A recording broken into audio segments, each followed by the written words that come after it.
नमस्कार साथियों, welcome to L1 classes. आज फाइनली संडे है और हम लोग प्रैक्टिस सेट की पहली क्लास पे आ चुके हैं। और GSO ASO की पोस्ट के लिए जो भी अभी आंसर की आ गई है, जितने लोगों का अच्छा नंबर है या जो थोड़ा सा कम है, उनको लग रहा है कि बॉर्डर पॉइंट के आसपास भी हैं, तो वो हमारे हिसाब से मेंस की तैयारी करें। क्योंकि अगर मान लीजिए संयोग से दुर्भाग्य आपका रहा, नहीं भी हुआ सिलेक्शन, तो अगले साल ये मेंस की तैयारी, अगले साल जब SSC CGL 2025 का पेपर देंगे, तो उस केस में आपको ये बेनिफिशियल रहेगा, बहुत ही अच्छा रहेगा। और जितने भी बच्चों ने जैसे मैसेज किया हुआ है, कुछ बच्चों ने बोला कि 135 है, 138 है, 140 के आसपास है, तो हमें लग रहा सीट ज़्यादा होने के कारण इस बार इतने नंबर पे हो जाना चाहिए। पिछली बार कुछ मेरिट ज़्यादा गई थी, उसका डिस्कशन हम एक अलग क्लास में करेंगे, क्या है क्या नहीं। लेकिन यहाँ पे हम आप लोगों को ये बताना चाहते हैं कि जो भी आपका नंबर है उसमें डिसअपॉइंट होने की आवश्यकता नहीं है, और कुछ ना कुछ वर्क इम्प्रूवमेंट करिए। जो आप उसकी एनालिसिस कर लीजिए कि जो पेपर, जो पोर्शन आपका रीजनिंग, मैथ, GS या इंग्लिश में जो भी खराब गया है, उसको इम्प्रूव करिए। और इतना इम्प्रूव करिए कि अगले एग्ज़ाम में वो पेपर मतलब ना गड़बड़ हो। और जो अच्छा इस बार किए हैं उसको थोड़ा सा और रिफाइन करिए, उसमें प्रैक्टिस सेट वगैरह ज़्यादा से ज़्यादा हल करिए, ताकि आपका जो इम्प्रूवमेंट है, जो आपका अगला जो स्टेप है, जो अगला मतलब एग्ज़ाम होगा, वो ना ख़राब जाए या उसमें ना कुछ गड़बड़ी होने पाए। ठीक है, तो इसी के साथ L1 क्लासेस आपके साथ हमेशा जुड़ा रहेगा। और जो भी प्रैक्टिस सेट यहाँ पे पॉसिबल है, जितने भी प्रैक्टिस सेट इस बार CGL का प्रैक्टिस सेट नहीं करा पाए, इसके लिए शायद हमें प्रीलिम के लिए, और कोशिश हम ये करेंगे कि कुछ मतलब टेक्निकल इशूज़ के कारण, और अगले साल के लिए हम प्रैक्टिस सेट कोशिश करेंगे कि जब फॉर्म आ जाएगा तो उसके साथ कंटिन्यूएशन में, जब तक एग्ज़ाम हो नहीं जाएगा तब तक रोज़ कोशिश की जाएगी कि कम से कम एक प्रैक्टिस सेट हो, या पहले सब्जेक्टिव प्रैक्टिस सेट शुरू करेंगे, फिर उसके बाद जब एग्ज़ाम एक आध महीने रह जाएगा तो उस केस में कंप्लीट जो combined math, reasoning, English, GS का जो सेट होता है, उसमें हम रोज़ एक प्रैक्टिस सेट हल कराने की कोशिश करेंगे। और कोशिश ये करेंगे कि मतलब आप लोग मतलब जो प्रैक्टिस सेट, जैसे जो गरीब अंचल के बच्चे हैं, जैसे जो गांव क्षेत्र में, देहात में रहते हैं, जहाँ प्रैक्टिस सेट पॉसिबल नहीं है, वहाँ पर हम प्रैक्टिस सेट कोशिश करेंगे कि हमारे चैनल के माध्यम से पहुँचे। और जितने भी मतलब प्रैक्टिस सेट मार्केट में आते हैं, उनका सबका कोशिश करेंगे कि उनका सबका एक कंपाइलेशन हो, और उन सबका हमारी टीम जो कोशिश करेगी कि इस तरीके का कंपाइलेशन हो कि पिछले साल जो प्रीवियस ईयर के क्वेश्चंस हैं वो भी उसमें इंक्लूडेड हों, और जो भविष्य में जो पेपर होने वाले हैं उनके लिए एक्सपेक्टेड क्वेश्चंस, कुछ इंपॉर्टेंट क्वेश्चंस, उन सब की हम चर्चा करेंगे। और जो भी एग्ज़ाम रहेंगे उनके लिए हम प्रैक्टिस सेट अब कंटिन्यूएशन में लाने वाले हैं। ठीक है, तो इसी सीरीज़ में हम लोग सबसे पहला प्रैक्टिस सेट की जो शुरुआत कर रहे हो GSO ASO की पोस्ट के लिए है। GSO ASO का कंटिन्यू क्लासेस, जितनी क्लासेस जैसे जैसे ख़त्म होती जा रही हैं, वो यूट्यूब पे ही रहेंगी ज़्यादातर क्लासेस। और जैसे जैसे क्लासेस ख़त्म होती रहेंगी, जो चैप्टर ख़त्म होगा उस चैप्टर का प्रैक्टिस सेट आपको करा दिया जाएगा। और संडे के दिन ही हम लोग कोशिश करेंगे कि कुछ महामैराथन टाइप का क्लास रखें, जिसमें आपको एक रिवीजन भी होता रहे, एक रिवीजन भी कराया जाता रहे। ठीक है, तो आइए हम लोग शुरुआत करते हैं। और ये देखिए हमारा L1 क्लासेस का यूट्यूब चैनल और टेलीग्राम का लिंक। ये टेलीग्राम लिंक पर आप लोग ज़रूर जाके इस ग्रुप को ज्वाइन कर लीजिए, क्योंकि कारण ये है कि जितने भी आपके लिंक हैं, जितने भी वीडियोस के लिंक हैं, सब इसी ग्रुप में पढ़ते हैं। और इससे संबंधित जो भी ये PDF रहेगा, ये सभी उसी ग्रुप में डाल दिया जाएगा। ठीक है, जो भी क्लासेस चल रही हैं उनका भी PDF, और जो भी ये प्रैक्टिस सेट होंगे इनके भी सारे PDF इसी ग्रुप में डाल दिए जाएंगे, और यहाँ पर आप लोग जाके फाइंड आउट कर सकते हैं। और यहाँ पर L1 क्लासेस अगर प्रयागराज लिखते हैं, सर्च करते हैं प्ले स्टोर में, तो आपको इस लोगों के साथ एक ऐप दिखाई देगा, एक ऐप मिलेगा, जिसपे आप लोग लॉगिन करके आप लोग बाकी सारी इन्फॉर्मेशन वहाँ से प्राप्त कर सकते हैं। हमारे साथ डिफरेंट कोर्सेज जो चल रहे हैं उसमें जुड़ सकते हैं, और अपनी तैयारी को रिफाइन कर सकते हैं। क्योंकि एक कोशिश ये की गई है कि जो टीम है, क्योंकि ज़्यादातर कोचिंग्स में ये प्रॉब्लम है कि एक जगह कोई पेपर अच्छा चल रहा तो दूसरा ख़राब है, दूसरा अच्छा चल रहा तो पहला ख़राब है। तो हम लोग कोशिश ये कर रहे हैं कि जिस तरीके से जो भी हमारी टीम है, वो टीम थोड़ा सा मतलब इसीलिए अन्य लोगों की थोड़ी सी क्लासेस अपलोड नहीं हो पा रही क्योंकि उनको अभी ट्रेनिंग के फेज से गुजरना पड़ रहा कि एक प्रॉपर उनके पास ट्रेनिंग हो, स्किल हो और किस तरीके से उनको चीज़ें मैनेज करनी है, किस तरीके से उनको प्रैक्टिस से हैंडल करने हैं, वो एक चीज़ें एक प्रॉपर वेल मेंटेन्ड तरीके से आपके सामने आएंगे तो ज़्यादा अच्छा रहेगा। और ये हमारे लिए बेनिफिशियल रहेगा कि आपको लगेगा कि एक स्किल टीचर या फिर एक वेल मेंटेन्ड, वेल क्वालिफाइड इस तरीके की टीम आपको ये सारे कंटेंट प्रोवाइड कर रही है। और ज़्यादातर केस में जो भी हमारे साथ जुड़े हुए हैं टीम मेंबर, वो या तो कहीं ना कहीं सिलेक्टेड हैं या फिर 4-6 मेंस, कुछ इंटरव्यू, पीसीएस के कई लोग जैसे हिस्ट्री वगैरह वाले जो सर हैं ये मतलब देखेंगे तो 2-3 इंटरव्यू दे चुके हैं पीसीएस के भी, टीजीटी पीजीटी के भी, और जेआरएफ क्वालिफाई हैं, नेट क्वालिफाई हैं। इसी तरीके से ज्योग्राफी वाले सर हैं, इकोनॉमिक्स वाले सर हैं और इसी तरीके से रीजनिंग वाले सर हैं। तो बाकी सारी चीज़ें आप लोग देखेंगे तो मतलब एक आपको वेल क्वालिफाइड टीम में यहाँ पे मिलेगी। और हम कोशिश यही कर रहे हैं कि जो भी आपको किसी भी अगर कुछ भी क्वेरीज रहे, कुछ भी आपको इश्यूज़ आ रहा है कि इस टीचर का पढ़ाया हुआ थोड़ा सा हमें अच्छा नहीं लगा, ये कंटेंट थोड़ा सा रिफाइन होना चाहिए, कुछ आपका सवाल सुझाव इस तरीके से हो तो इस नंबर पे आप लोग हमें मैसेज कीजिए और हमारी टीम उस पर विशेष फोकस करेगी उन चीज़ों को रिफाइन करने के लिए। आपको कोई चीज़ नहीं समझ में आ रहा तभी इस पर आप कॉल करके डायरेक्टली बात कर सकते हैं हम लोगों से और उस पर आपको सारी सुविधाओं का सभी समस्याओं का समाधान दिया जाएगा। ठीक है, तो अब हम लोग प्रैक्टिस सेट की शुरुआत करते हैं। तो पहला हमारा क्वेश्चन है कि the statement statistics is both A science and an art was given by. तो यहाँ पर ध्यान दीजिएगा, ये ट्रिपेट एक ध्यान दीजिएगा, जो चीज़ें हम जैसे कोशिश ये किए हैं कि जो क्लास में पढ़ाया गया है वो तो बता ही रहे हैं, उसके अलावा जैसे कुछ चीज़ें होती हैं कि क्लास में कुछ चीज़ें जैसे ये क्वेश्चन इसीलिए मैंने डाला कि ये डिफिनीसन आपको वहाँ पे नहीं बताई गई थी क्लास में, इसीलिए ये भी डिफिनीसन आपको पता होनी चाहिए। मतलब क्लास और प्रैक्टिस सेट का जो कंबाइंड स्टडी होती है वो आपके तैयारी को इम्प्रूव करती है और इस तरीके से इम्प्रूव करती है कि आप अच्छी रैंक, अच्छी मतलब अच्छे नंबरों से मतलब उस एग्ज़ाम को क्रैक कर सकें। ताकि थोड़ी सी पोस्टिंग का भी इशू होती है क्योंकि सेंट्रल गवर्नमेंट की बातें हैं, तो ऐसा ना हो कि साउथ में आपको पोस्टिंग मिल जाए, इडली डोसा खाने को मजबूर होना पड़े। तो इसलिए मतलब कुछ इस तरीके से जिनको साउथ में रहना अच्छा लगता है उनके लिए ठीक है, लेकिन मतलब इस तरीके से मतलब नंबर पाइए कि मतलब आसपास, घर के आसपास ही पोस्टिंग मिले, वो नंबर पर डिपेंड करता है कि किस तरीके से आपको कहाँ पोस्टिंग मिलेगी रैंक पे, एग्ज़ाम की रैंक पे। ठीक है, तो ये क्वेश्चन हुआ। अगला क्वेश्चन है कि who stated that statistics is a branch of applied mathematics which specialise in data. तो ये जो स्टेटमेंट था ये प्रोफेसर आर ए फिशर थे और प्रोफेसर आर ए फिशर ने इनका जब इंडेक्स नंबर पढ़ेंगे तो उसमें फिशर इंडेक्स भी आता है और इन्होंने एक अच्छा इंडेक्स बनाया था जिसमें ज्योमेट्रिक मीन लिया जाता है लास्ट ईयर्स और पास से इंडेक्स नंबर्स का, और उसके माध्यम से ज्योमेट्रिक मीन को इन्होंने वेल डिफाइन किया कि जिसमें इन्होंने बताया कि किस तरीके से हम ज्योमेट्रिक मीन, अर्थमेटिक मीन और हार्मोनिक मीन की तुलना में बेटर यूटिलाइज कर सकते हैं। बस उसमें कुछ कंडीशंस होती हैं। ज्योमेट्रिक मीन आपको बताया गया, ज्योमेट्रिक मीन जो होता है ये बेस्ट रिजल्ट देता है, लेकिन दो कंडीशन इसमें होती है, कोई ऑब्जर्वेशन जीरो ना हो और आड नंबर ऑफ ऑब्जर्वेशंस नेगेटिव ना हो। तो उस केस में हमारे पास ये चीज़ें आती हैं। ठीक है, फिर अगला क्वेश्चन है कि the word statistics is used as. तो इसको हम पहले ही क्लास में जब सिलेबस डिस्कशन के बाद जो पहली क्लास हुई थी उसी में हमने ये बताया था कि स्टेटिस्टिक्स को प्लूरल और सिंगुलर दोनों के रूप में यूज़ किया जाता है। जब statistics as a whole use किया जाए पूरे मतलब एक कम्युनिटी के लिए, तो वहाँ पे ऑब्वियस सी बात है सिंगुलर के रूप में, और जब इंडिविजुअल चीज़ों के लिए यूज़ किया जाए तो वहाँ पे प्लूरल के रूप में।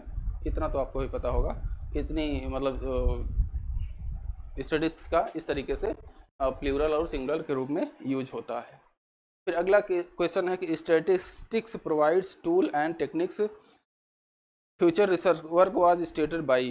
तो ये भी वहाँ पे स्टेटमेंट नहीं बताया गया था, इसलिए यहाँ पर ये बताया जा रहा कि AM मूड्स एक स्टेटिशियन थे जिन्होंने कहा कि statistics provides tool and techniques future research, for future, यहाँ पे फॉर होना चाहिए, फॉर फ्यूचर रिसर्च वर्क। ठीक है। फिर इसके बाद अगला क्वेश्चन है, कि out of various definitions given by the following workers, workers नहीं होना चाहिए यहाँ, स्टैटिस्टिशियन होना चाहिए, वर्कर्स नहीं थे ये लोग, which is considered to be most exact. तो अच्छा, ये क्वेश्चन कुछ out of various definition given by the following, पहले तो यहाँ स्टैटिस्टिशियन कर लीजिए, which definition is consider to be most exact. तो ये आर ए फिशर की जो डिफिनीशन थी वो सबसे एग्जैक्ट उसको कंसीडर किया जाता है, जिसमें इन्होंने जस्ट अभी यहाँ पे देखेंगे तो हाँ, अप्लाइड मतलब ये आर ए फिशर की कई सारी डिफिनीशंस थी, और उसमें मतलब बहुत सारे जो है मतलब जो डिफिनीशंस दी गई हैं ढेर सारे स्टैटिस्टिशियन के द्वारा, जैसे फिशर का है, बाउली का है, फिर उसके बाद बोडिंगटन का है, फिर इस तरीके से बहुत सारे डिफिनीशंस हैं, जिसमें आपको सबसे जो बेस्ट स्टैटिस्टिक्स की डिफिनीशन जो जिन्होंने दी थी वो आर ए फिशर थे। ठीक है। तो यही यहाँ पे कहना चाह रहा है कि जितनी भी स्टैटिस्टिक्स की डिफिनीशन होती है उसमें सबसे बेस्ट कौन सी डिफिनीशन मानी जाती है, तो प्रोफेसर आर ए फिशर के द्वारा दी गई जो डिफिनीशन है उसी को हम यहाँ पे बेस्ट मानते हैं। तो अगला अब यहाँ पे है, who stated that there are 3 kinds of lies. इसको आपको बताया था, इसमें कहानी भी एक बताया था मैं, कि 3 तरह के झूठ होते हैं, जिसमें एक लाई होता है, दूसरा डिमांड लाइज होता है, और तीसरा स्टैटिस्टिक्स होता है। ये सेंटेंस जो है फ्रैंकलिन इनका शायद बेंजामिन फ्रैंकलिन डिज़रायली करके नाम था, ये यूके के उस समय पीएम थे, जो मतलब यूनाइटेड किंगडम जो मतलब जो देश है इंग्लैंड, उसके पीएम थे, और उन्होंने ही ये सेंटेंस उस समय कहा था कि 3 टाइप के झूठ होते हैं विश्व में, और उसमें से एक तो झूठ होता ही है, फिर दूसरी कुछ परिस्थितियों बस झूठ होता है, कि मतलब जैसे डिमांड लाइज जिसको हम कहते हैं, कि कुछ इस तरीके की चीज़ें भी एग्जिस्ट करती है जिसको डिमांड लाइज कहा जाता है, लाइज, डिमांड लाइज और स्टैटिस्टिक्स। ठीक है। और फिर इसके बाद अगला है कि who gave the statement A well wrapped statistics is better than Hitler's big lie, it misleads, yet it cannot be pinned, yet it cannot heap into you। हाँ ठीक है, heap into you। तो इसमें क्या कह रहा है कि who gave the statement A well wrapped statistics is better than Hitler's big lie। Hitler's की बड़े झूठ को एक तरीके से कहा जाए कि wrap किया हुआ स्टेटिस्टिक्स है। ये डेरेल हॉफ थे जो है, मतलब यहाँ पे जो स्टेटिशियन थे, इन्होंने ये बातें कही थी। ठीक है, कि a well wrapped statistics is better than Hitler's big lie. मतलब अगर एक अच्छा स्टेटिस्टिक्स का हमारे पास कलेक्शन है तो हिटलर के बड़े झूठ से अच्छा है। ठीक है, क्योंकि हमको लग रहा है कि जहाँ तक जो स्टेटमेंट आई रही होगी डिज़रायली के विरोध में ही आई रही होगी, क्योंकि स्टेटिशियन किसी भी सब्जेक्ट को, यार जैसे हम लोग स्टेटिक्स पढ़ रहे हैं तो क्या हम झूठ पढ़ रहे हैं? ऐसा तो कह नहीं सकते कि हम लोग झूठ पढ़ रहे हैं। लेकिन इनकी नज़रों में ये पीएम थे, क्योंकि जो पीएम सीएम होते हैं उनके लिए क्या होता है कि जो भी चाहे किसी भी देश का हो, उनके लिए क्या होता है कि ज़्यादातर चीज़ें, मोस्ट ऑफ द चीज़ें जो उनके फेवर में नहीं होती उनको छुपाने की ही कोशिश करते हैं। जैसे किसी भी देश में, किसी भी कंट्री में अगर गरीबी भुखमरी ज़्यादा है, जैसे चाइना का ही अभी एग्जांपल देख लीजिए। चाइना में जो बड़ी बड़ी बिल्डिंगें हैं, बड़े बड़े जो शहर हैं, उसमें संघाई, बीजिंग, इस तरीके की चीज़ें हैं। भारत में ही देख लीजिए, दिल्ली और मुंबई, इस तरीके की सिटीज़ देखेंगे, उसमें गूगल पे आप फोटो सर्च कीजिए तो बड़ी बड़ी बढ़िया बिल्डिंग है दिल्ली में, लाल किला का, फिर उसके बाद कुतुब मीनार का। फिर या भारत में देखेंगे, सर्च करेंगे भारत में इमेजेस, तो ताजमहल और ये लाल किला, इस तरीके की बहुत सारी चीज़ें दिखेंगी। लेकिन वहीं पे जस्ट उन्हीं के बगल में ही जितनी बड़ी इमारतें होती हैं, उन्हीं के जस्ट बगल में रहने वाले लोग एकदम गरीबी स्तर से नीचे, मतलब एकदम घुमंतु जीवन जीते हैं, जिनके पास शायद 2 टाइम खाने को भी टाइम से नहीं होता है बिना काम किए उनको। तो इसलिए मतलब उन्होंने ये अपने फेवर में कुछ बातें कुछ किसी सेंटेंस में कहे होंगे, जो भी इनका सेंटेंस रहा हो, लेकिन ये बात तो श्योर है कि यहाँ पे कुछ ना कुछ इन्होंने पीएम थे तो चूंकि ये छुपाने की कोशिश किए होंगे, और इन्हीं के विरोध में ये चीज़ें यहाँ पर इन्होंने बोली थी। ठीक है। फिर उसके बाद who considered as the father of Indian statistics, तो इंडियन स्टेटिस्टिक्स के लिए बताया गया था पीसी महालनोबिस सर को यहाँ पे बोला गया, सॉरी बताया गया कि ये भारत के ये फादर ऑफ इंडियन स्टेटिस्टिक्स, मतलब स्टेटिस्टिक्स के फादर यहाँ पे पीसी महालनोबिस सर थे। और 29 जून इनके बर्थडे को हम लोग नेशनल स्टेटिस्टिक्स डे मनाते हैं। ठीक है। और इनका 1931 में देखेंगे तो इन्होंने ISI मतलब इंडियन स्टैटिस्टिकल इंस्टीट्यूट कोलकाता में जो है इसकी इन्होंने स्थापना की। ठीक है। और ये पहली जो हमारे पास फर्स्ट 5 ईयर प्लान था, इसमें ये मेंबर थे।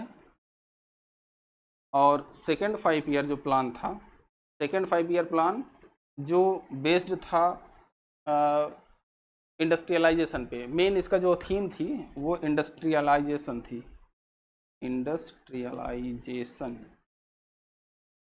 इंडस्ट्रियलाइजेशन पे बेस्ड थी। उसके ये मतलब अध्यक्ष थे उस समय। ठीक। सेकेंड जो हमारे पास 5 ईयर प्लान था। तो इतना पीसी महालनोबिस सर के बारे में, इंडियन स्टेटिस्टिक्स के जो फादर हैं इनको कहा जाता है। और ये ध्यान में रखिएगा कि ये नेशनल स्टेटिस्टिक्स डे, इन्हीं के बर्थडे 29 जून को मनाया जाता है।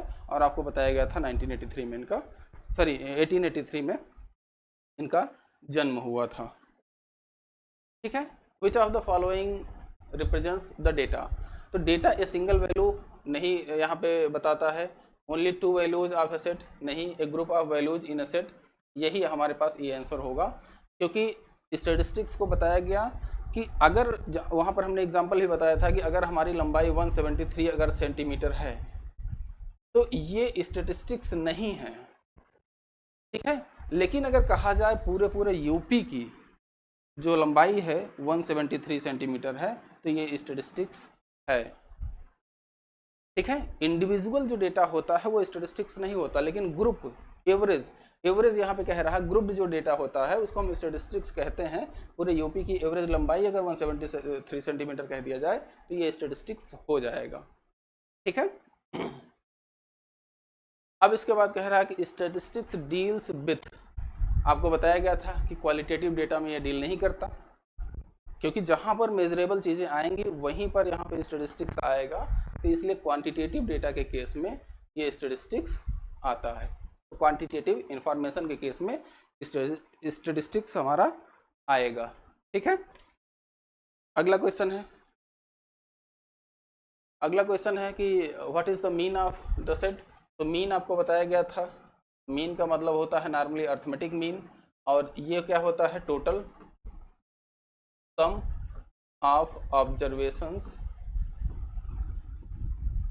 Upon total number of observations. तो ये क्या हो जाएगा, ये टोटल जोड़ लीजिए, 4 2 6 6 12 8 20 10 30 डिवाइडेड बाई 2 2 4 1 5, ये हो जाएगा 6 आपका आंसर हो जाएगा ये। तो ये आपका अर्थमेटिक मीन हो गया। फिर इसके बाद स्टैटिस्टिकल रिजल्ट्स आर, आपको इस पर एक ब्रीफ जानकारी वहाँ पर हमने दिया था कि जब स्टैटिस्टिकल रिजल्ट होता है ये हमेशा सही नहीं होते। तो 100% का मतलब 100% सही नहीं होता। ऑलवेज इनकरेक्ट हो ये भी गलत है, मिसलीडिंग होते हैं ये भी गलत है, क्योंकि मिसलीडिंग का केस वहाँ पे होता है जहाँ पे जो डेटा कलेक्ट करने वाला आदमी हो ट्रेंड या स्किल्ड ना हो। ठीक है। तो नॉट एब्सोल्युटली करेक्ट, ये आपका यहाँ पे ऑप्शन आंसर आएगा। ठीक है। नॉट एब्सोल्युटली करेक्ट, हमेशा सही नहीं होता, लेकिन ऑन एवरेज ये हमेशा सही होता है। ठीक है। ऑन एवरेज सही होता है। फिर इसके बाद which Indian statistician is known as the creation of the Mahalanobis distance. Mahalanobis distance आपको नाम ही जब आ गया तो पता ही चल गया होगा। And founding of the Indian statistical institute, आपको बताया गया अभी 1931 में इसकी स्थापना हुई थी, जिसको हम लोग ISI कहते हैं। ये PC महालनोबिस थे, ठीक है। अब इसके बाद यहाँ पर देखा जाएगा, if A is the actual value and E is the estimated value then absolute error. Absolute error हमेशा मॉड में लिखी जाती है और ये A माइनस E के बराबर होती है। ये एब्सोल्यूट एरर होती है, शायद वहाँ पे नहीं बताया गया, ये E है। एब्सोल्यूट एरर जो होती है वो मॉड ऑफ E के बराबर होती है, मतलब पॉजिटिव वैल्यू हमेशा ली जाती है, ठीक है। फिर if A is the actual value and E is the estimated value, the formula for relative error. Relative error के लिए यहाँ पर जस्ट आपको बताया गया कि रिलेटिव एरर के लिए हाँ A minus E, relative error के लिए A minus E upon E हो जाएगा। तो इसको हम यहाँ पे कहेंगे क्या, कि ये हमारी रिलेटिव एरर है, ठीक है। और अगला क्वेश्चन देखेंगे हम लोग।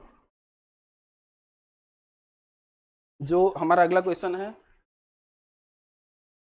Data taken from publication agriculture situation in India will be considered as.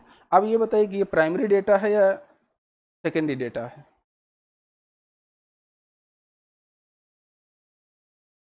तो यहाँ पर देखेंगे इसको, ये हमारा जो है ये सेकेंडरी डेटा होता है, क्योंकि यहाँ पे कह रहा पब्लिकेशन, ये शब्द ध्यान रखिएगा।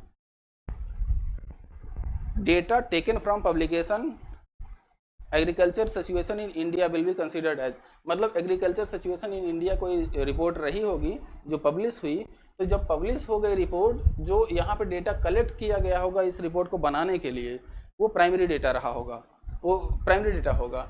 लेकिन यहाँ पर जो पब्लिकेशन, इस रिपोर्ट के पब्लिश होने के बाद जो डेटा हमारे पास आएगा वो हमारा सेकेंडरी डेटा होगा, ठीक है। अगला question, mail question method, mailed questionnaire method of inquiry can be adopted if respondent, respondent city में रह रहा हो तो कोई बात नहीं, गांव में ही मोबाइल यूज हो सकता है। हाई इनकम, तो ये तो और बिजी रहते हैं, जवाब नहीं देंगे। आर एजुकेटेड, ये होना चाहिए। मेल्ड भी जस्ट जब क्लास में बताया था कि जब हमारे पास प्राइमरी या सेकेंडरी डेटा कलेक्ट करने का जो सोर्स होता है, तो उसमें हम बताए थे कि प्राइमरी डेटा जब हम कलेक्ट करते हैं तो इसके यहाँ पर कई तरीके होते हैं। कैसे कि थ्रू शेड्यूल मेथड,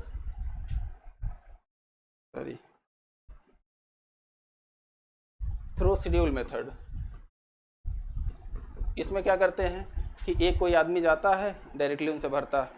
फिर इनडायरेक्ट मेथड आता है। अच्छा, यहाँ डायरेक्ट, इसको डायरेक्ट मेथड भी कहा जाता है। तो इसको एक सेकंड थोड़ा सा इसको करेक्ट कर लीजिए, करेक्ट करिए इसको। डायरेक्ट मेथड, फिर डायरेक्ट मेथड में शेड्यूल या क्वेश्चनर डायरेक्ट इन्फॉर्मेंट से संपर्क बना के हमारे पास डेटा कैलकुलेट किया जाता है, डेटा कलेक्ट किया जाता है। फिर इनडायरेक्ट मेथड है। इनडायरेक्ट मेथड में क्या होता है कि इसमें यहाँ पे डायरेक्ट हम लोग नहीं जाते हैं और इसमें किसी अन्य माध्यम से, किसी तीसरे व्यक्ति के माध्यम से हम इसका डेटा कलेक्ट करते हैं। फिर यहाँ पे through local bodies, local bodies में यहाँ पर बताया गया था कि मेल के माध्यम से या डायरेक्ट हम लोग पर्सनल कांटेक्ट कर लें, ठीक है। तो यहाँ पे जो मेल मेथड था, इसमें आपको बताया गया था इस मेथड में कि यहाँ पर जो हमारे पास मेथड है उस केस में जो इसके मेरिट और डिमेरिट बताई गई थी, तो इसमें कास्ट इफेक्टिव होता है, मतलब कास्ट बहुत ही कम लगती है। लेकिन उसके डिमेरिट में ही जस्ट वहीं बताया गया था कि इन्फॉर्मेंट एजुकेटेड होना चाहिए। ऐसा नहीं कि उसकी एज पता लगे कि लिखा गया आपकी एज कितनी है, वो पढ़ ही नहीं पा रहा है, तो क्या है उसका जवाब देगा। तो यहाँ पे एजुकेटेड होना सबसे ज़्यादा इंपॉर्टेंट होता है, ठीक है। आर नोन कोई ऑप्शन नहीं है, बहुत सारे लोग जानते हुए भी जानकारी नहीं देते हैं, तो वो उतना अच्छा ऑप्शन नहीं है, ठीक है। The statement designing a appropriate question itself wins half of the battle was given by. तो आप बताइए इसमें कौन सा आंसर होगा। तो यहाँ पर ये जो स्टेटमेंट था ये एच ह्यूज के द्वारा दी गई थी कि designing an appropriate questionnaire itself wins half of the battle, मतलब एक अच्छा appropriate well maintained well sequenced में अगर आप लोग एक क्वेश्चनायर बनाते हैं तो उस केस में क्वेश्चनायर या शेड्यूल चाहे जो भी बनाएं जिसमें इन्फॉर्मेंट को इंटरेस्ट आए, जेसो को या फिर जो संबंधित इन्फॉर्मेंट है उसको वहाँ पे इंटरेस्ट जगे कि हाँ चलो ये इन्फॉर्मेशन एक के बाद एक इन्फॉर्मेशन है। जैसे सपोज करिए कि आप यहाँ पे किसी के घर गए, आप उससे पूछिए कि आपकी एज कितनी है, ठीक है, फिर उसके बाद पूछिए कि आप मैरिड हैं या अनमैरिड हैं, और फिर उसके बाद यहाँ पर या मैरिड अनमैरिड से पूछ लीजिए कि आपके पास, पहले यहाँ पर पूछ लीजिए कि आपके कितने बच्चे हैं, चिल्ड्रन कितने हैं, फिर उसके बाद आप पूछे कि आप मैरिड हैं या नहीं। तो इस क्वेश्चन का कोई लॉजिक नहीं होता है, ठीक है। पहले ये क्वेश्चन आना चाहिए, मतलब पहले ये स्थान पे आना चाहिए, दूसरे स्थान पे ये आना चाहिए। ऐसा नहीं कि पहले बच्चे पूछ लो फिर पूछो शादी हुई है नहीं, परेश रावल की मूवी हो जाएगी एक तो, ठीक है। तो क्वेश्चन का जो सीक्वेंस है वो इस तरीके का होना चाहिए कि वो आदमी के इंटरेस्ट का होना चाहिए, अनाप शनाप नहीं होना चाहिए, ताकि इन्फॉर्मेंट पता लगे कि जिससे आप पूछ रहे हैं वो भी गाली देने लगे, ठीक है। तो ये तरीका होता है। इन्होंने ये ह्यूज ने कहा था कि अगर आप वो क्वेश्चनायर या जो शेड्यूल है आप अच्छे से बना लिए तो आधी जंग वहीं पे जीत लिए, ठीक है। Statistical data are collected for collecting data without any purpose. बिना पर्पज के तो हम लोग पढ़ाई नहीं कर रहे हैं यार, बिना पर्पज के पढ़ाई नहीं करते तो डेटा काहे कलेक्ट करेंगे, ठीक है। फॉर ए गिवन पर्पज, इस गिवन पर्पज के लिए हम लोग यहाँ पर डेटा कलेक्ट करते हैं, एनी पर्पज के लिए नहीं, नन ऑफ द एबव ये भी नहीं होगा, गिवन पर्पज के लिए हम यहाँ पर डेटा का कलेक्शन करते हैं। अब उसके बाद relative errors are, relative errors जो होती हैं ये ध्यान में रखिएगा, पॉजिटिव निगेटिव दोनों हो सकती हैं। एक चीज़ यहाँ पे ध्यान रखिएगा कि रिलेटिव एरर जो होती है ये होती है actual minus estimated upon actual value. ये जो मान आता है ये हमेशा रिलेटिव एरर पॉजिटिव निगेटिव कुछ भी हो सकता है, लेकिन एब्सोल्यूट जो एरर होगी, एब्सोल्यूट एरर जो होगी वो कभी भी निगेटिव नहीं होगी, ऑलवेज ग्रेटर देन और इक्वल टू 0 होगी, ठीक है। मतलब हमेशा ये पॉजिटिव होगी, ऑलवेज पॉजिटिव होगी।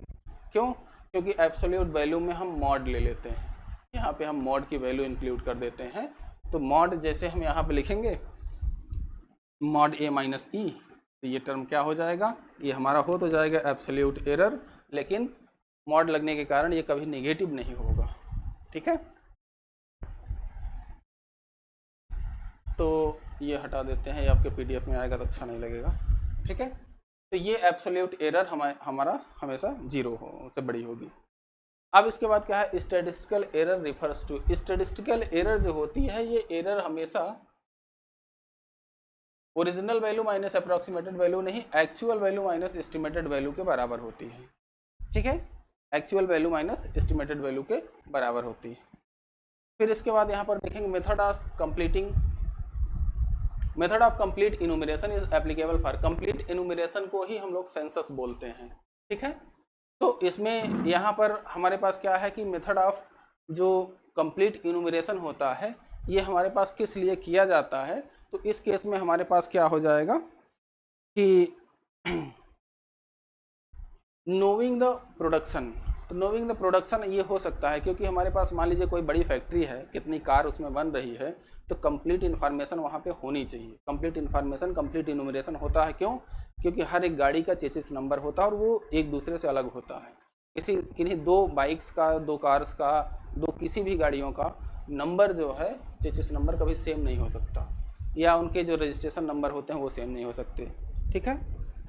फिर उसके बाद यहाँ पर क्या है, knowing the quantum of export and import, तो हाँ ये भी इसका भी डेटा कंप्लीट डेटा रखा जाता है कि कितना हमने एक्सपोर्ट किया है, कितना इंपोर्ट किया है, ये हर 3 महीने 4 महीने पे, मतलब हर क्वार्टरली ये डेटा गवर्नमेंट ऑफ इंडिया जारी करती रहती है। नोइंग द पॉपुलेशन, तो नोइंग पॉपुलेशन होता है, तो इसमें सारे ऑप्शन सही हैं, इसलिए ऑल ऑफ द एबव हो जाएगा, ठीक है। अ स्टैटिस्टिकल पॉपुलेशन में कंसिस्ट ऑफ, तो स्टैटिस्टिकल पॉपुलेशन में बताया गया था कि इनफाइनाइट नंबर भी हो सकते हैं और फाइनाइट नंबर भी हो सकते हैं, तो यहाँ पे आइदर है, ये आइदर 1 आइदर ए और बी दोनों यहाँ पे सही होगा, ठीक है। अब यहाँ पे which of the following example are not constitute an infinite population. Infinite population कौन से मतलब बनाता नहीं, इनफाइनाइट, ध्यान में रखिएगा ये term, infinite population. Population consist of odd numbers, ये इनफाइनाइट पॉपुलेशन, अच्छा नॉट कंस्टिट्यूट, तो ऑड नंबर्स हमेशा कहीं भी 1, 3, 5 इस तरीके से बढ़ते चले जाइए इन्फिनिटी तक, तो उसमें देखेंगे तो यहाँ पे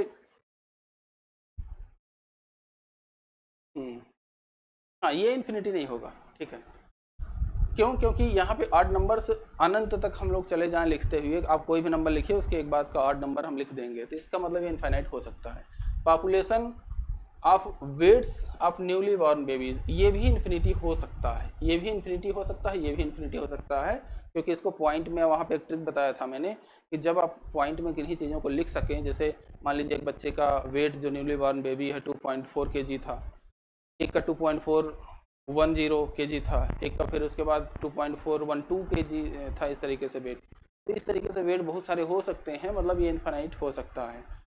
population of heights of 15 years old children, population of head and tails and tossing coin successively, ये भी हो सकता है, बस यही नहीं हो सकता। क्यों? क्योंकि population of heights of 15 year old children ये एक रेंज में दी जा सकती है कि 15 साल के जो बच्चे हैं वो मान लीजिए, सपोज कर लीजिए कि कह दे रहे हैं 3 से 4 फीट के बीच में होंगे, या 4 से लगभग 3 से 5 फीट हम लिख दे रहे हैं, चलो ठीक है, तो इसमें सेकंड 3 से 5 फीट के बीच में है, तो यहाँ पे 3 से 5 फीट के बीच में जितने भी बच्चे हैं उनकी हाइट इनफाइनाइट, नॉर्मली वैसे देखा जाए तो अगर बड़ी पॉपुलेशन है तो ये भी इनफाइनाइट हो सकता है, नन ऑफ द अबव, लेकिन मजबूरी यहाँ पर है तो इसी को हम यहाँ कंसीडर करेंगे कि 15 साल के जो बच्चे हैं उनकी लंबाई इनफाइनाइट नहीं हो सकती, क्योंकि लंबाई 171 सेंटीमीटर हो सकती है, 171.1 सेंटीमीटर, अब डिपेंड करता है आप नाप कैसे रहे हो, ठीक है। आपकी अगर लिस्ट काउंट मिलीमीटर में है, माइक्रोस्कोपिक लेवल पे है तो इनफाइनाइट हो जाएगा, और फिर उसके बाद फिट में है तब नहीं होगा, क्योंकि 2 फीट होगा, 4 फीट, क्योंकि वहाँ पर राउंड अप करके लिखना ही होता है। तो ये ऑप्शन मतलब चारों ऑप्शन में ये उसके पास का है, मतलब सही तो नहीं है लेकिन ये इसके पास का है, इसलिए इसको सही माना जाएगा, ठीक है। अब which of the following can be classified as hypothetical population. Hypothetical population किसको हम कंसीडर करते हैं, तो all labours of a factory. सबसे पहले हाइपोथेटिकल पॉपुलेशन वो पॉपुलेशन होती है जो रियल में एग्जिस्ट नहीं करती, ये ध्यान में रखिएगा कि जो पॉपुलेशन रियल में एग्जिस्ट नहीं करती उसको हम यहाँ पे हाइपोथेटिकल पॉपुलेशन कहते हैं। तो all labours of a factory, ये तो यार प्रेजेंट ही रहेंगे ना, ऐसा तो है नहीं कि भूत प्रेत काम कर रहे हैं किसी फैक्ट्री में जो अदृश्य हैं, दिखाई नहीं दे रहे हैं, तो वहाँ पर यहाँ लेबर्स हैं, लेबर्स ऑफ ए फैक्ट्री, तो ये यहाँ पर कंसीडर किया जाएगा कि ये रियल पॉपुलेशन है, ना कि हाइपोथेटिकल पॉपुलेशन, तो ये रियल पॉपुलेशन इसको हम कंसीडर करेंगे, इसको रियल पॉपुलेशन लिखेंगे, ठीक है। फिर female population of a country, ये भी रियल पॉपुलेशन है, female population of real numbers, population of real numbers between 0 to 100, तो ये हाइपोथेटिकल पॉपुलेशन होगी, ठीक है, ये हाइपोथेटिकल पॉपुलेशन होगी। स्टूडेंट ऑफ द वर्ल्ड, ये भी रियल पॉपुलेशन होगी, कोई भूत प्रेत नहीं पढ़ने आता है, ठीक है। सॉरी, अब यहाँ पे a student based on complete enumeration is a study based on complete enumeration is known as complete census या सेंसस सर्वे कहलाएगा ये, ठीक है। कंप्लीट इनुमरेशन को ही सेंसस सर्वे भी कहा जाता है। अब इसके बाद the actual value of a unit is 415 and estimated value is this. The absolute error, absolute error के लिए बताया था a minus E, absolute error, ये क्या हो जाएगा, ये हो जाएगा 15, ठीक है। तो आपका ये 15 आंसर हो, ठीक है। पॉजिटिव में हमेशा ध्यान में रखिएगा, पॉजिटिव में, नेगेटिव वाला ऑप्शन नहीं होगा क्योंकि मॉड लगा रहता है एब्सोल्यूट एरर में। अब इसके बाद यहाँ पर देखेंगे if the estimated value of an item is this and actual value is this, मतलब a बराबर 60 और e बराबर 50, तो उस केस में हमारे पास रिलेटिव एरर, रिलेटिव एरर के लिए आपको फार्मूला बताया गया कि actual minus estimated upon actual, ये ध्यान में रखिएगा, कहीं कहीं ये फार्मूला अपन एस्टिमेटेड भी लिखा हुआ है। तो जो मैंने कई जगहों पर सर्च किया, जो बाकी जो इन्फॉर्मेशन हमने निकाले चैट जीपीटी या गूगल और बाकी अन्य चीज़ों से, तो वो यहाँ पर यही दे रहे हैं कि actual minus sorry actual minus estimated upon actual. ठीक है, तो ये इसका मान कैलकुलेट कर लीजिए। एक्चुअल क्या है, 60 minus 50 upon 60।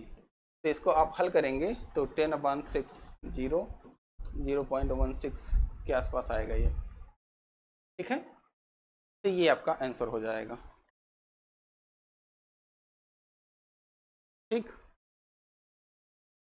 Who originally gave the formula for estimation of the error. तो यहाँ पे एस्टिमेशन ऑफ द एरर के लिए किसने फार्मूला दिया था, तो इनका नाम था बोटिंगटन। ठीक है, एल बोटिंगटन ने ही जो है यहाँ पर फार्मूला दिया था एस्टिमेशन ऑफ एरर का। ठीक, फिर इसके बाद Boddington gave the formula for estimation of error of type. किस टाइप के एरर का इन्होंने दिया था, तो एब्सोल्यूट एरर अनबायस्डनेस के लिए जो है यहाँ पर इन्होंने फार्मूला दिया था, जो फार्मूला इन्होंने दिया था। ठीक है, फिर उसके बाद बोटिंगटन फार्मूला फॉर एस्टिमेशन होना चाहिए, estimation of absolute error. Estimation of absolute error का जो फार्मूला होता है यहाँ पे देखेंगे, तो ये जो फार्मूला है ये एस्टिमेशन होगा। Boddington formula for estimation of the absolute error is average into under root average a. Average a का मतलब क्या हो गया, एवरेज यहाँ पे absolute error into under root N का जो मान होगा, यही बोटिंगटन फार्मूला होता है फॉर कैलकुलेटिंग एब्सोल्यूट एरर। ठीक है, ठीक। अब इसके बाद Boddington formula for estimation of relative error. तो रिलेटिव एरर कैलकुलेट करने के लिए इनका जो फार्मूला था वो क्या था, सॉरी बोटिंगटन नहीं, बाउली फार्मूला। हाँ 32 बोटिंगटन है। ठीक है, तो यहाँ पर ये जो फार्मूला था ये average a upon under root n upon e. ठीक है, तो ये हमेशा इनका रिलेटिव एरर के लिए था। अब इसके बाद बाउली formula for absolute unbiased error. Absolute unbiased error के लिए 2/3 अंडर रूट एन एवरेज ए। ठीक है, एब्सोल्यूट एवरेज जो ए होता है, जो यहाँ पे एवरेज जो एरर होगी उसमें 2/3 इंटू अंडर रूट एन का मल्टीप्लिकेशन करेंगे तो हमारे पास Bowley formula for absolute unbiased error का टर्म आ जाएगा।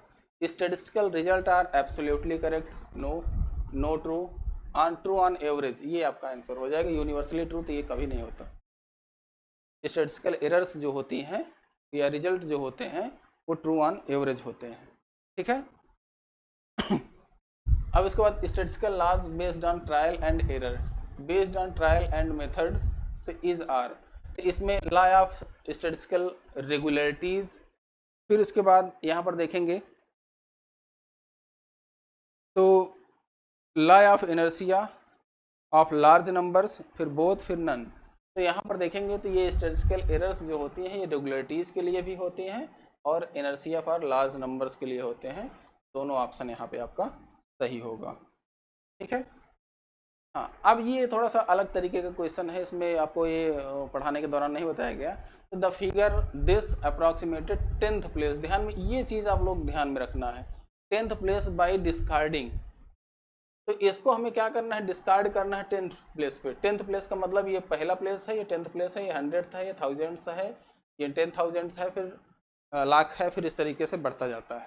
तो 10th प्लेस में क्या है 32,64616। इसको क्या करना है, डिस्कार्ड करना है। डिस्कार्ड का मतलब नीचे करना है इसको। तो 10th प्लेस पे इसको डिस्कार्ड करना है। तो 10th प्लेस दूसरा होता है तो इसको डिस्कार्ड कर देंगे। तो यहाँ पे 3264,6410 ये हो जाएगा और यही आपका आंसर हो जाएगा। कहाँ पे है ये, ठीक है 3264,610 ये आपका नंबर हो जाएगा कि इसमें डिस्कार्ड करना है हमें 10th प्लेस पर, तो 10th प्लेस जो होता है उसी पर इसको डिस्कार्ड करना। डिस्कार्ड का मतलब नीचे करना। अगर ये कहता कि डिस्कार्डिंग के स्थान पे एडिंग समथिंग कर देता, ऐड कर देता, तो यहाँ पर इसके जस्ट ऊपर वाला जो नंबर है, ये यहाँ पर इसके जस्ट ऊपर 10th प्लेस की ही बात कर रहे हैं, तो यहाँ पे ये 20 हो जाता, ठीक है, अपर लेवल पे। मतलब क्या कि इसके जो आसपास 10 के जो मल्टीप्लायर हैं, 10th प्लेस की बात कर रहा है, तो 10th जो 10 के मल्टीप्लायर हैं उन्हीं के मल्टीपल में या उन्हीं के आसपास का जो नंबर रहेगा, एडिंग कहेगा तो ऊपर का, और डिस्कार्डिंग या डिस्ट्रैक्टिंग कहेगा तो उस तरीके से नीचे का हम नंबर वहाँ पे कंसिडर कर लेते हैं, ठीक है। अब अगला क्या है, the figure this is approximated to the 100th place. ध्यान दीजिएगा, ये 100th प्लेस की बात कर रहा है। 100th प्लेस का मतलब क्या हो गया कि 3 डिजिट तक हमें इसको क्या करना है, डिस्कार्ड करना है। तब डिस्कार्ड करना है तो 26476, इसके नीचे हम डिस्कार्ड करेंगे तो 26400 आ जाएगा। ये आपका पहला ही आंसर हो जाएगा, ठीक है। डिस्कार्ड करना है कहाँ, 100th प्लेस तक। तो मतलब ये क्या है कि राउंड अप जैसे नहीं होता कि यहाँ पर 1 पॉइंट अगर 2 है तो इसको राउंड अप करके या राउंड डाउन करके 1 लिख दिया जाता है, लेकिन 1.5 है, 5 या 5 से ऊपर है, यहाँ 1.6 है, इसको नियर अबाउट 2 लिख दिया जाता है। वही तरीका यहाँ पे है, ठीक है। ये 100 से 10th प्लेस 1000th प्लेस की बात कर रहा है, तो वो चीज़ ध्यान में रखिएगा कि किस नंबर पे कह रहा है, 100th place, 10th place, 1000th place, इस तरीके से। तो इसमें डिस्कार्ड या एडिंग करना हो तो उसके आसपास का डिस्कार्ड करना हो तो नीचे का, और एडिंग करना हो तो ऊपर का नंबर इसका आंसर होता है। फिर यहाँ पे 1000th प्लेस बाय डिस्कार्डिंग, तो डिस्कार्डिंग में क्या है, 43572। आप लोग जल्दी से कमेंट बॉक्स में बताइए कि क्या इसका आंसर होगा। डिस्कार्ड करना है तो 43500 इसका आंसर हो जाएगा, ठीक है। अच्छा 1000th प्लेस है ना, अरे सॉरी 1000th प्लेस है। 1000th प्लेस में क्या हो जाएगा, ये 100th प्लेस हमने कर दिया। एक सेकंड भाई, ये जो हमारा प्लेसमेंट करना है इसको हमें डिस्कार्ड करना है कहाँ पे, 1000th प्लेस। ये 43572.6 ये आपका फर्स्ट प्लेस है, ये 10th प्लेस होता है, ये फर्स्ट होता है, और ये 100th होता है, ये 1000 वाला होता है, ठीक है। इसी तरीके से आगे बढ़ता चला जाता है। तो आपको क्या करना है, डिस्कार्ड करना है 1000 प्लेस तक, मतलब 3 के, इसके इधर वाले को हमें 0 करना है। ये क्या हो जाएगा, 43123 ऑप्शन है, ये वाला आपका आंसर हो जाएगा, ये वाला नहीं रहे, ठीक है। ये आपका आंसर होगा, ठीक। इसलिए कह रहे हैं कि ये क्वेश्चन आसान होते हैं, डिस्कार्ड करने वाले बहुत ही आसान होते हैं, देखने से लग जाते हैं। बस आप इतना स्पीड में काम ना करिएगा जैसे अभी मैंने गलती कर दी, नहीं तो पता लगे कि हाँ क्वेश्चन सब सही करके आए, सब सही करके आंसर किया, तब पता चला ओ माय गॉड, ठीक है। तो इसको ध्यान में रखिएगा कि किस प्लेस तक हमें करना है। Which of the following is the limitation of statistics. Statistics की जो लिमिटेशन है, सॉरी हाँ, स्टैटिस्टिक्स की जो लिमिटेशन है उसकी बात यहाँ पे की जा रही थी। लिमिटेशन हम यहाँ पे आपको बताए थे, it deals with qualitative data, तो यहाँ पे ये नहीं था। और इट प्रोवाइड्स 100% एक्यूरेसी, ये भी गलत है। It can be misuse to present biased conclusion, तो हाँ ये आंसर होगा आपका, ठीक है। बायस्ड कंक्लूजन इसमें प्रेजेंट किया जा सकता है, इसीलिए बेंजामिन डिज़रेली ने बोला था कि 3 तरीके के झूठ होते हैं, lies, demand lies and statistics, ठीक है। इसमें डेटा का मिसयूज किया जा सकता है।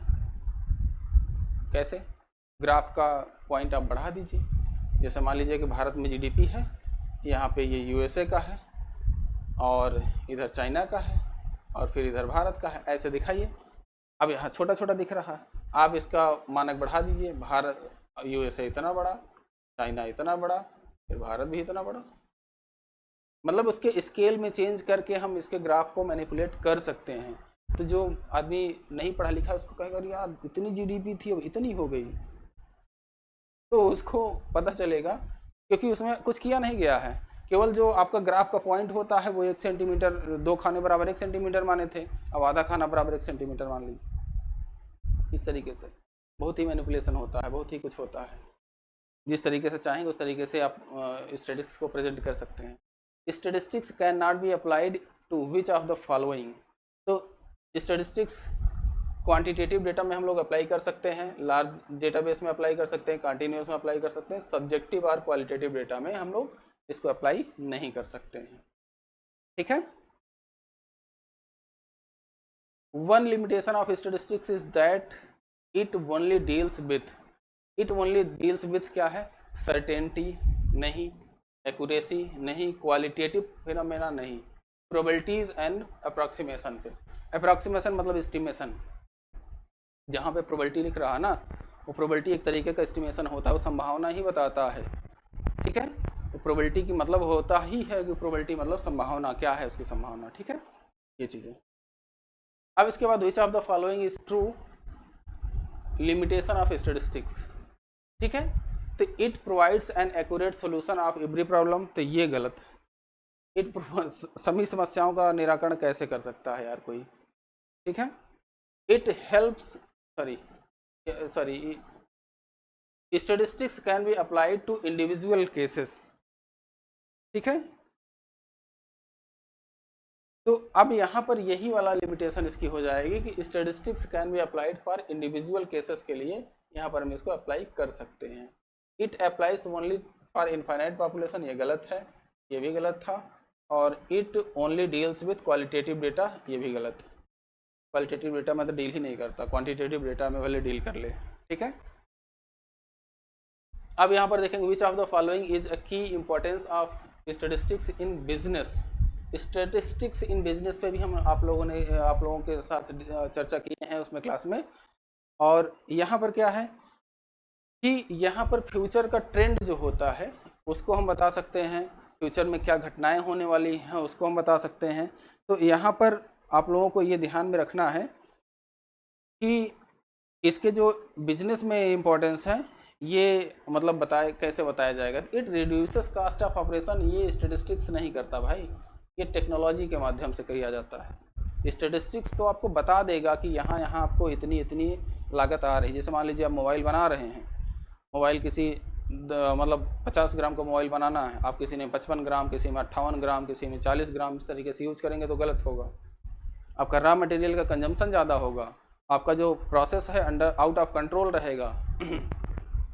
और जब इस तरीके की घटनाएं रहेंगी तो आपका ऑब्वियस सी बात है कि आपका कॉस्ट ऑफ ऑपरेशन जो है वो रिड्यूस नहीं होगा, बढ़ जाएगा। तो it reduces the cost of operation, ये हमेशा नहीं कह सकते, कहीं बढ़ सकता है कहीं घट सकता है। ठीक है, it helps in making better informed decision.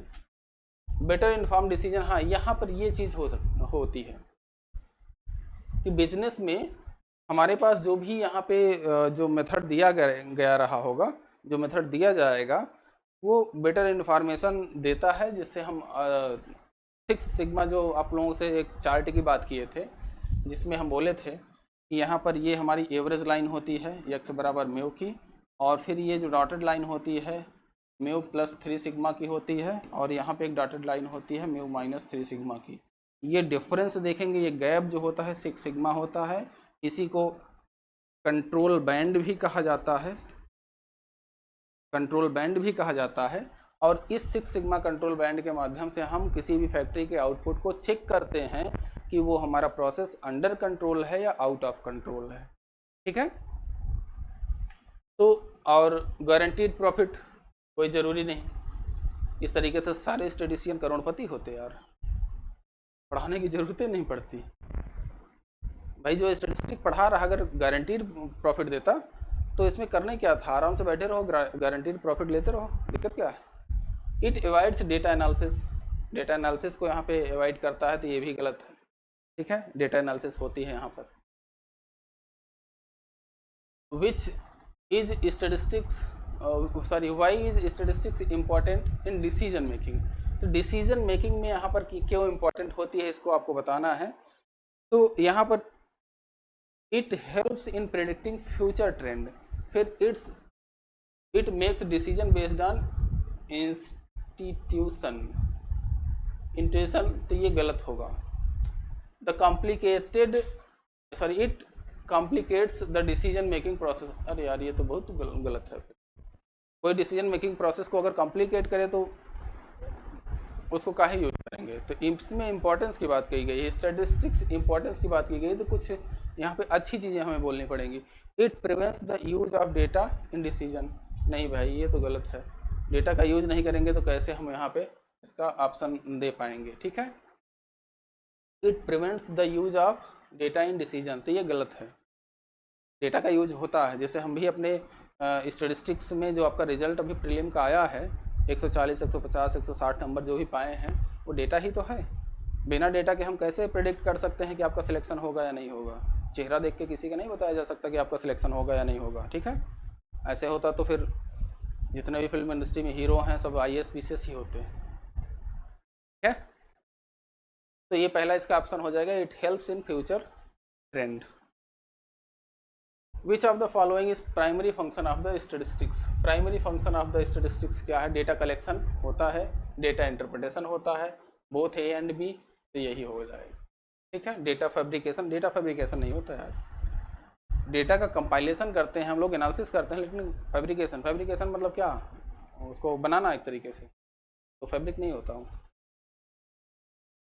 Which of these is not a function of statistics. Not a function of statistics क्या? प्रेजेंटेशन ऑफ द डेटा, ये यहाँ पे फंक्शन होता है। ऑर्गेनाइजिंग डेटा, ये भी होता है। मेकिंग बायस्ड कंक्लूजन, बताइए मेकिंग बायस्ड कंक्लूजन होता है फंक्शन? नहीं होता। बायस्ड कंक्लूजन कहाँ से बताओगे यार, तो डेटा एनालिसिस तो होती ही है। तो ये फंक्शन है, ये फंक्शन है, ये फंक्शन है, ये फंक्शन नहीं है, तो यही चीज़ आपको नॉट फंक्शन पूछा है, तो ये आपका आंसर हो जाएगा, ठीक है। अब इसके बाद what is the primary function of the statistics in research. तो रिसर्च में इसका फंक्शन क्या है? तो to formulate the hypothesis, to summarise the data, to manipulate the data, to misinterpret the data. Manipulate और मिस इंटरप्रेट तो होगा नहीं। फार्मुलेट हाइपोथेसिस नहीं, हाइपोथेसिस का फार्मुलेशन हम स्टैटिस्टिक्स में नहीं करते। हाइपोथेसिस एक एजम्पशन होता है, जब अभी उसका चैप्टर आएगा तो हम बताएंगे। ए पॉजिटिव एजर्शन होता है, स्टेटमेंट होता है जो हम मान के चलते हैं। जैसे आप लोग अभी जो एग्ज़ाम का रिजल्ट आया हुआ है, जो सॉरी नंबर आया हुआ है, आंसर की आई हुई है, उसको देख के आप लोग ये कह सकते हैं कि हमें भी हमारा हो सकता है। तो ये जो पॉजिटिव स्टेट में भी हमारा हो सकता है, यही एक हाइपोथेसिस है जिसको हम लोग नल हाइपोथेसिस कहते हैं। पॉजिटिव एजर्शन जो होता है, जो स्टेटमेंट होती है, उसी को हम नल हाइपोथेसिस कहते हैं। और वो जब हाइपोथेसिस का चैप्टर आएगा तो हम उसमें उसकी चर्चा करेंगे, ठीक है। Which of the following function of statistics help in simplifying complex data. तो कॉम्प्लेक्स डेटा को सिंप्लीफाई करने के लिए हम लोग क्या यूज करते हैं बताइए। इसमें क्लासिफिकेशन एंड टेबुलेशन करते हैं। जस्ट पिछली क्लास क्लासिफिकेशन एंड टेबुलेशन ही करते हैं हम लोग डेटा को सिंप्लीफाई करने के लिए, ठीक है। और ये इतना ही क्वेश्चन था, मतलब 48 क्वेश्चंस थे। और इन 48 क्वेश्चंस में हम कोशिश ये किए हैं कि जो अभी तक चैप्टर्स ख़त्म हुए हैं उनमें एक ब्रीफ जानकारी हो। जो चीज़ें वहाँ पे छूट गई थी उसको हमने क्वेश्चन के माध्यम से कवर करने की कोशिश की है। और अगली क्लास में भी, जब आगे की अभी क्लासेस हो जाएंगी, तो उन क्लासेस में भी हम कोशिश करेंगे कि अगर कोई चीज़ छूटती है तो उसको क्वेश्चन के माध्यम से कवर किया जाए। और ये ध्यान में रखिएगा कि ASO का या JSO का जो भी एग्ज़ाम होने वाला है, उसके लिए आपको बेस्ट मैटर प्रोवाइड किया जाएगा।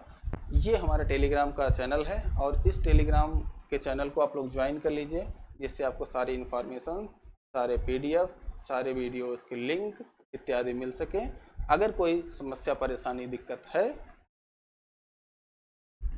तो आप इस नंबर पे कांटेक्ट करिए, ठीक है।